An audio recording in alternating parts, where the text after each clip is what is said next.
Nakita natin sa nakaraang episode ang maikling sagupaan ng ating bida at ng Monarch of Frost, ngunit sa kasamaang palad huli na si Jinwoo at hindi na niya nailigtas ang chairman sa tinamo nitong pinsala. Pagkatapos nito hinikayat ni Jinwoo na ang lahat ng malalakas na hunters sa buong mundo ay lumapit sa kanya upang mabigyan ng proteksyon. Kasabay nito may nagaganap na pagpupulong sa pagitan ng mga monarch. Dito nga hinikayat ni Frost ang mga ito na paslangin ang Shadow Monarch habang nasa human form pa ito. Hindi ito gusto ng ibang monarch dahil ang Shadow Monarch ang isa sa pinakamalakas na monarch. Pero may dalawa naman na sumang-ayon at tutulungan siya tapusin ang ating bida. Nagpatuloy ang kwento sa apartment kung saan nakatira ang pamilya ni Jinwoo. Makikita na abalang nag-scroll sa cellphone si Jin-ah habang nakaupo sa sofa. Wika nito nakapapatay lamang sa chairman tapos meron na agad bagong kapalit na isang gwapong lalaki. Napatingin sa labas ng bintana si Jin-ah at sinabing masyado ng magulo ang kanilang bansa, pati na rin ang buong mundo. Lumingon si Jin-ah sa ina na abalang naghuhugas ng mga pinggan at makulit na yumakap rito mula sa likuran.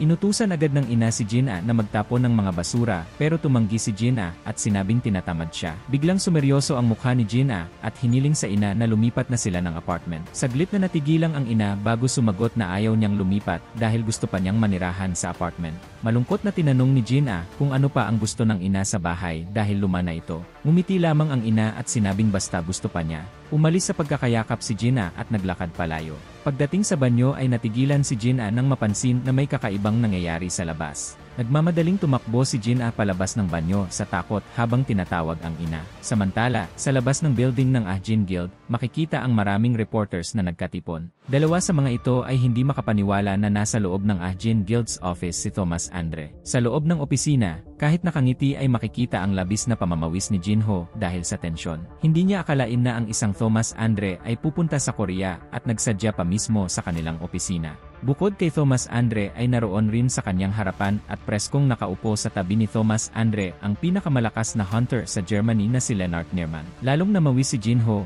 dahil hindi sumasagot sa tawag si Jinwoo gayong 2 oras nang naghihintay sa kanilang opisina sina Thomas Andre at Lennart Nerman. Pero mukhang hindi lang si Jinho ang nakakaramdam ng tensyon. Tahimik rin na nababahala si Lennart Nerman kung makikita pa niya si Jinwoo mayong narito rin si Thomas Andre. Sumandal sa sofa si Thomas Andre at nagtanong kung nasa raid ba si Jinwoo o sadyang hindi ito madalas na pumupunta sa opisina. Hirap na sumagot si Jinho at sinabing ganon na nga. Sa wakas ay dumating si Jinwoo. Mangyak-nyak na sumigaw sa saya si Jinho at ang mga kasamahan sa opisina. Napagtanto naman ni Jinwoo nang makitang kumakaway si Thomas Andre kung bakit maraming reporters sa labas ng kanilang opisina. Lumuluhang nagtanong si Jinho habang namumutla sa takot kung bakit hindi sumasagot ito sa tawag. Biglang nawala ang takot ni Jinho at inusisa si Jinwoo kung ano ang nangyari sa damit nito. Wika ni Jinwoo, marami ang gate outbreaks nitong nakaraan. Bukod doon ay kailangang mag-rank up si Beru at Igris. Lumapit si Thomas Andre at bumati kay Jinwoo na matagal rin nang huli silang nagkita. Muling nabalot ng takot si Jinho at nag-alala na baka mag-away na naman si Jinwoo at Thomas Andre sa opisina nila. Nagtanong naman si Jinwoo kay Thomas Andre kung ano ang pinunta sa Korea. Malaki rin ang ngiting sinabi ni Thomas Andre na may dala siyang regalo na tiyak na magugustuhan ni Jinwoo. Nagulat si Jinwoo at napaisip kung anong regalo ang ibibigay ni Thomas. Agad na hiniling ni Thomas Andre na pumunta sila sa restaurant na kanyang pinareserve dahil hindi pwedeng ibigay ang kanyang regalo sa opisina lamang dahil mapanganib. Gusto mang balaan ni Jinho si Jinwoo na maaaring isang patibong lamang ito, hindi niya magawang makapagsalita dahil sa takot kay Thomas. Nabaling ang pansin ni Jinwoo sa isa pang lalaki na naroon at tinanong kung sino ito. Nagpakilala si Lennart Nerman. Napaisip si Jinwoo na maaaring hihingi ito ng proteksyon. Sumabat naman si Thomas Andre at niyaya na si Jinwoo na magtungo sa kanilang pupuntahan. Pagkatapos ay binantaan si Lennart Nerman na huwag tatangkaing sumunod. Hindi naman nagpagtinag si Lennart Nerman at sinabing 2 oras rin siyang naghintay para makita si Jinwoo, kaya nararapat lamang siya na sumama sa kanila. Mariing tumutol si Thomas Andre at sinabing top secret ang pag-uusapan nila ni Jinwoo kaya hindi pwedeng sumali si Lennart Nerman. Habang naglalakad palayo sina Jinwoo at Thomas Andre, dismayado si Lennart Nerman na nakaranas ng hindi magandang trato mula kay Thomas Andre. Sa isang mamahaling restaurant, makikitang kumakain ng mamahaling steak sina Thomas Andre at Jinwoo. Tinawag ni Thomas Andre ang isa sa kanyang mga tauhan at lumapit ang isa sa mga ito. Ibinaba ng tauhan ang isang itim na briefcase sa mesa. Tinanong ni Jinwoo kung ano ang laman ng briefcase. Tinanong ni Thomas Andre ng buong pagmamalaki kung nararamdaman ba ni Jinwoo ang kapangyarihan ng bagay na nasa loob ng briefcase. Marahang binuksan ni Thomas Andre ang briefcase, at ganon na lamang ang gulat ni Jinwoo nang makita ang dalawang sandata na naglalabas ng malakas na aura ni Kamish. Wika ni Thomas Andre na nakakahanga na agad nalaman ni Jinwoo kung saan gawa ang sandata sa isang tinginan lamang. Napatanong si Jinwoo kung paano nagawa iyon gayong nasa pangangalaga ng Hunter's Bureau ang bangkay ni Kamish. Sagot ni Thomas na inilagay na nila sa mas kapaki-pakinabang na bagay ang bangkay ni Kamish pagkatapos na ipinagkatiwala sa kanila ito ng American government. Namamanghang hinawakan ni Jinwoo ang dagger. Hindi makapaniwala si Jinwoo na 1,500 ang attack ng dagger. Buong akala niya ay malakas na ang Demon King's dagger, pero hindi pala tutumbas ang lakas nito sa Kamish dagger. Pinaikot-ikot ni Jinwoo ang Kamish dagger sa kanyang mga kamay. Kabadong itinaas ni Thomas Andre ang dalawa mga kamay at nagtanong kung balak ba ni Jinwoo na patayin siya gamit ang kanyang regalo. Dahil kahit gumamit pa ng enhancement skill ay hindi magiging sapat iyon para depensahan ang sarili sa Kamish dagger. Makikita ang pagkabahala sa mga mukha ni Laura at ibang mga tauhan ni Thomas Andre sa inaasal ni Jinwoo. Napatanong tuloy si Thomas Andre kay Laura kung mali ba ang kanyang desisyon. Umiling si Laura.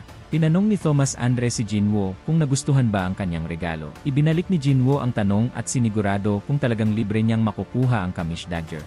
Wika ni Thomas, hindi pa sasapat na kapalit ang Kamish dagger sa buhay niya at ng ibang guild member. Sa wakas ay malugod na tinanggap ni Jinwoo ang regalo ni Thomas Andre. Wika ni Thomas Andre na masaya siya na tinanggap ni Jinwoo ang regalo. Pero biglang natigilan si Jinwoo at Thomas nang makramdam ng kakaibang puwersa. Nagtanong si Thomas Andre kung tama ba ang pakiramdam niya na may nagbukas na gate. Sa labas ay makikita ang mga taong nagsitigil sa paglalakad at napatingin sa itaas. Makikita ang takot sa kanilang mga mukha. Napatanong sa isipan si Jinwoo kung iyon ba ang magical energy na naipon sa himpapawid ng Seoul na pinag-usapan nakaraan sa Hunters Conference. Nagsalita si Thomas na unang beses siyang nakakita ng ganon kalaki na gate, mas malaki sa gate kung saan lumabas si Kamish.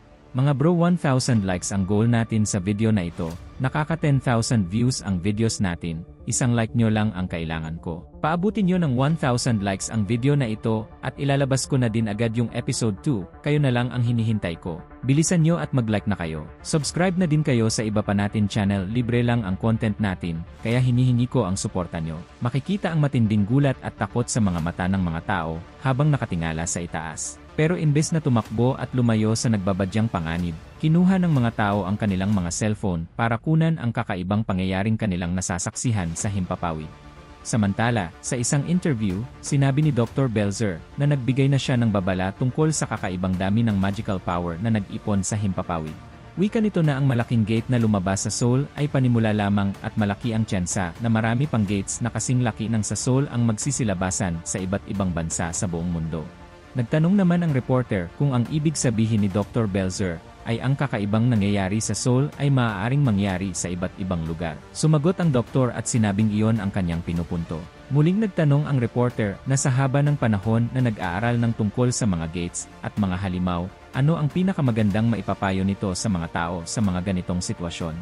Wika nito, dapat magdasal na sana ay hindi matapos ang lahat sa isang trahedya. Makikita si Jinwoo na nakasakay sa dragon na si Kaisel sa pinto ng gate. Nagtataka si Jinwoo kung bakit hindi siya makapasok sa gate na parabang hinaharangan siya ng isang pader. Sa isip niya na kung normal na pader lamang iyon ay dapat nasira na niya ito. Ibig sabihin ay isa itong pader na kahit ang awakened ay hindi magagawang makapasok. Napatanong si Jinwoo kung ang mga nilalang sa loob ng gate ay kakaiba kumpara sa mga nakita na nila. Pero kahit ano pa mang mangyari ay walang balak si Jinwoo na hayaan ang mga halimaw na nasa gate na makapasok sa mundo dahil sa kanyang pamilya at mga kaibigan na maaaring malagay sa panganib. Biglang tumunog ang cellphone ni Jinwoo at nakitang tumatawag si Jinchul. Wika ni Jinchul sa kabilang linya na hindi niya marinig ng maayos ang boses ni Jinwoo, kaya tanong nito kung dapat bang patayin na muna ang tawag. Tumanggi naman si Jinwoo at sinabing kaya hindi marinig ang kanyang boses ay dahil nasa taas siya sa himpapawid. Nagbiro pa si Jinwoo na kailangan na niyang tawagin ito na Manager Woo Jinchul. Nahihiyang sinabi ni Jinchul na hindi siya komportable na nakatanggap ng isang posisyon na alam niyang hindi naman nararapat para sa kanya. Tinanong naman ni Jinwoo kung natingnan na ang nire-request niya. Wika ni Jinchul ay nakapag-request na siya sa Hunters Bureau na i-scan ang buong area gamit ang satellite at walang nakitang paglabas ng gate sa ibang bahagi ng mundo. Nagtaka si Jinwoo kung bakit walang ibang gates ang nagbukas, kahit 3 oras na ang nakalilipas simula nang magbukas ang malaking gate sa Seoul, ibig sabihin ay hindi nagkataon ang pagbubukas ng gate, sinadya ito. Wika ni Jinchul ay nagpaplano na sila na evacuate ang mga tao na nakatira malapit sa gate at paunti-unti nilang gagawin ito para hindi magpanik ang mga tao na maaaring pag-ugatan pa ng mas malaking gulo. Tinanong ni Jinchul si Jinwoo kung ano ang pinaplano. Sumagot si Jinwoo at sinabing walang kasiguraduhan sa pwedeng mangyari bukas. Pinatay ni Jinwoo ang tawag at makikita ang matinding galit sa mga mata ni Jinwoo. Samantala sa gym ng Hunter Association, makikita ang mabilis na pag-atake ni Beru kay Jinwoo. Maraming atake ang pinakawala ni Beru pero nagawang maiwasan lahat iyon ni Jinwoo nang walang kahirap-hirap. Muling umatake si Beru gamit ang kaliwang kamay pero nagawang mahawakan ni Jinwoo ang kabilang kamay nito para pigilan ito sa pag-atake. Nagtanong si Jinwoo kung ibinibigay na ba ni Beru ang lahat ng makakaya nito. Agad na binawi ni Beru ang kanang kamay at lumuhod sa harapan ni Jinwoo. Wika nito, hindi niya kayang saktan si Jinwoo. Nagsalita si Jinwoo na ayos lamang dahil gusto lamang niya na magpapawis at si Beru lamang ang tanging makakatumbas sa kanyang lakas. Naging emosyonal si Beru at sobra siyang naging masaya sa papuri ni Jinwoo. Nag-aalangang sinabi ni Jinwoo na dumarami na ang mga salitang nalalaman ni Beru at tinanong ito kung kumain ba ng tao kung saan. Pero hindi naman na ito hinintay ni Jinwoo sumagot. Lumabas ang malakas na aura ni Jinwoo at sinabing magsimula na ulit sila. Bigla ay na-activate ang maximum power ni Beru at umangat ang ranggo sa pagiging commander. Dahil dito ay umatake si Beru kay Jinwoo pero kagaya ng dati ay nagawa pa ring maiwasan ito ni Jinwoo. Muling umatake si Beru pero nagawang maharangan ni Jinwoo ito gamit lamang ang isang braso. Wika ni Jinwoo na lumakas si Beru pagkatapos na ma-promote ang ranggo sa pagiging commander. Nagpakawala ng malakas na atake si Beru pero naiwasan nito ni Jinwoo at sinuntok sa tiyan si Beru. Nagsalita si Jinwoo at sinabing isa lamang ang pwedeng maging commander sa isang army. Sa oras na marating ni Igris at Greed ang general rank ay hindi na magiging mahirap para sa mga ito na marating ang commander rank. Kaya hinamon ni Jinwoo si Beru na mas galingan pa para hindi maagaw ng iba ang posisyon. Dahil dito ay nagalit si Beru at hindi na nagpigil pa sa mga atake kay Jinwoo. Pero sa kabila ng pagiging pinakamalakas sa lahat ng kanyang army, alam ni Jinwoo na hindi pa sapat ang lakas ni Beru para harapin ang mga monarch. Tinangkang sumugod ni Beru pero mabilis na nagpakawala ng atake si Jinwoo.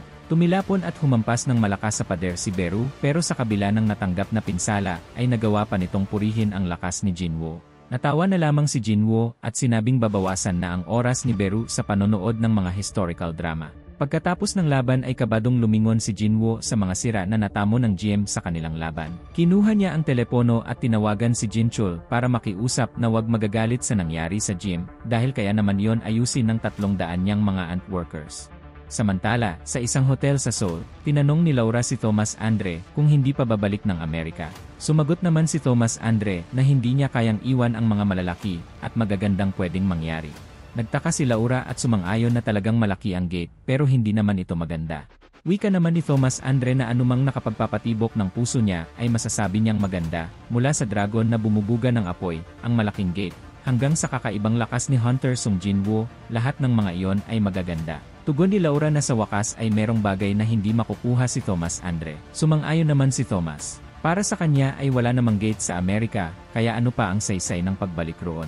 Sabi naman ni Laura na nag-aalala ang Hunter's Bureau sa kalagayan ni Thomas Andre. Natawa naman si Thomas at sinabing walang ibang pinakaligtas na lugar kundi sa tabi ni Jinwoo. Bukod doon batid ni Thomas na walang matitira sa mundo kung hindi mapipigilan ang gate, kaya gusto niyang masaksihan kung ito ang katapusan ng mga tao o simula ng bagong yugto sa buhay ng mga tao. At dito na nagtatapos ang Season 4 Episode 2 ng Solo Leveling. Panoorin nyo na din ang Episode 3, ilalagay ko na yon sa ating channel. Huwag nyo kalimutan mag-like para maka next episode agad tayo.